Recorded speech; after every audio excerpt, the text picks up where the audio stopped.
Teknologia berriak eta hezkuntza ezinbesteko tresna ikusten ditu ekonomia Nobel batek globalizazioak berarekin dakarren prekaritatea gainditzeko. Nobel sariduna Joseph Stiglitz da, eta Bilbon dago, egunotan.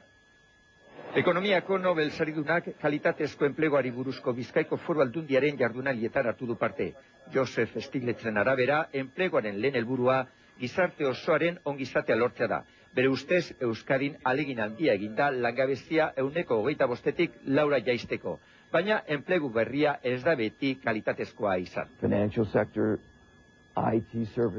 Finantza alorrean eta goi teknologiaren zerbitzuetan lanpostuak kalitatea handiagokoak dira.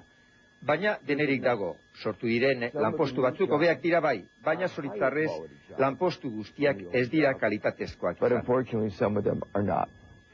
Oraingo lanpostuak mantentzeko Euskal Ekonomiak mugitzen jarraitu behar du, eta aldaketa teknologikoetara egokitu. Hau baita globalizazioaren garaian enpleguak duen erronka nagusiena.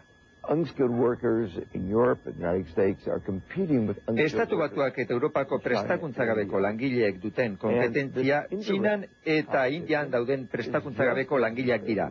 Imigranteek baino kompetentzia handiagoa egiten dute beraiek. Stiglitzen ustez, zerga eta soldata txikiak ez dira irtenbidea produktibitatea eskasa denean. Ostera, heziketa eta prestakuntza landu behar dira. Baina, beti ez da hori nahikoa. Europa mailan dagoen langabezia handia adibidez, moneta politikari leporatu behar zaio. Europako Banku Zentrala prezio igoera soilik arduratzen delako, langabezian duen ondorioetan arduratu gabe.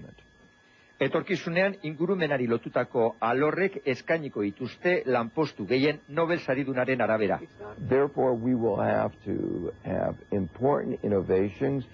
Beraz berrikuntza handiak egongo dira energia hobeto aprobetxatzeko eta errekurtzoak aurrezteko, hau da, karbonoa eta beste negutegi eragina duten gasak murrizteko alorretan.